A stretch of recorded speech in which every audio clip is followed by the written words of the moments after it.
Hi friends, welcome back to my channel.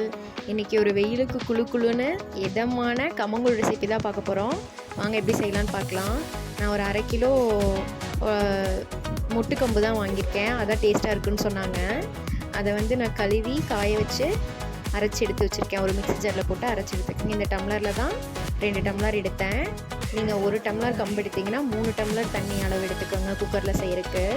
நான் அரைச்சி எடுத்து வச்சுருக்கேன் இல்லையா, அதை தண்ணி நல்லா கொஞ்சம் சூடானதுக்கப்புறம் கொதிக்க விட வேண்டாம். கொஞ்சம் சூடானதுக்கப்புறம் கம்பை நல்லா இது மாதிரி கொட்டி கொஞ்சம் கொஞ்சமாக கொட்டி நல்லா கிளறி விட்டுட்டே இருங்க. கட்டி ஆகாமல், நல்லா கெட்டி ஆகாமல் இந்த மாதிரி நல்லா கிளறி விட்டுட்டு அதுக்கப்புறம் நீங்கள் மூடி வச்சுட்டு ஒரு 4 விசில் 3 விசில் விட்டிங்கன்னா போதும். நல்லா வெந்துடும். நல்லா வாசனையாக வீடே தூக்கும்.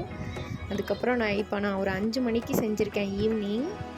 நான் ஒரு 8 மணி அளவுக்கு நல்லா ஆறிடுச்சு. அதுக்கப்புறம் இந்த மாதிரி உருண்டை பிடிச்சி எடுத்து தனியாக ஒரு ஈயக்குண்டால் இந்த மாதிரி தண்ணி ஊற்றி இந்த உருண்டையை போட்டு நைட்டு போட்டு வச்சிட்டிங்கன்னா காலையில் கரைச்சி குடிக்கிறதுக்கு ஈஸியாகவும் இருக்கும்.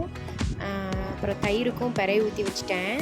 நீங்களும் இந்த மாதிரி தயிருக்கும் பிறை ஊற்றி வச்சுட்டு வீட்லேயே இந்த மாதிரி கம்மஞ்சோறு செஞ்சு சாப்பிட்டிங்கன்னா அடிக்கிற வெயிலுக்கு தண்ணி தாங்க நிறைய இழுக்குது.